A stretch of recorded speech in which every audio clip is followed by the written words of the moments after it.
পটুয়াখালী ৩ গলাচিপার দুর্গম ও দূরবর্তী এলাকার ভোট কেন্দ্রের ব্যালট বাক্স বিতরণ শুরু।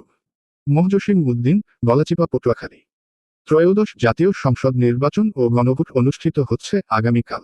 পটুয়াখালী ৩ আসনের গলাচিপার দুর্গম ও দূরবর্তী এলাকার ভোট কেন্দ্রের ব্যালট বাক্সসহ বিভিন্ন সরঞ্জামাদি বিতরণ শুরু হয়েছে।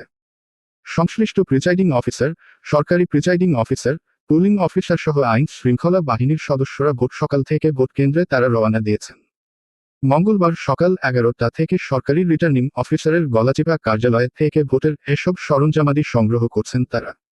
রিটার্নিং অফিসারের কার্যালয় সূত্রে জানা গেছে, ত্রয়োদশ জাতীয় সংসদ নির্বাচন ও গণভোট সুষ্ঠু ও নিরপেক্ষভাবে সম্পন্ন করতে সব ধরনের প্রস্তুতি ইতিমধ্যেই নেওয়া হয়েছে। দুর্গম ও দূরবর্তী ভোট কেন্দ্রের ব্যালট বাক্সসহ বিভিন্ন সরঞ্জামাদি পৌঁছানোর কার্যক্রম শুরু হয়েছে। বিকেলের মধ্যেই উপজেলার ৮০টি ভোট কেন্দ্রে এসব সরঞ্জামাদি পৌঁছে যাবে বলে তারা নিশ্চিত করেছেন।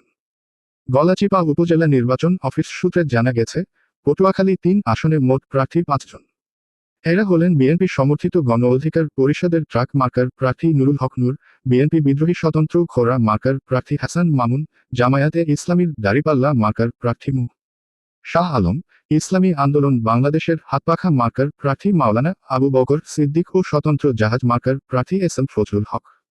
পটুয়াখালী ৩ আসনে মোট ভোটার সংখ্যা ৩,৭৩,৪৪৭ জন। এর মধ্যে নারী ভোটার সংখ্যা ১,৮৬,২৫০ জন, পুরুষ ভোটার ১,৮৭,১৯৪ জন এবং তৃতীয় লিঙ্গের রয়েছেন ৩ জন ভোটার। এ আসনে মোট ভোট কেন্দ্রের সংখ্যা ১২৪টি। এর মধ্যে অধিক ঝুঁকিপূর্ণ ৩৩টি ভোটকেন্দ্র। পোস্টাল ভোটের সংখ্যা ২,৪৬৮ জন।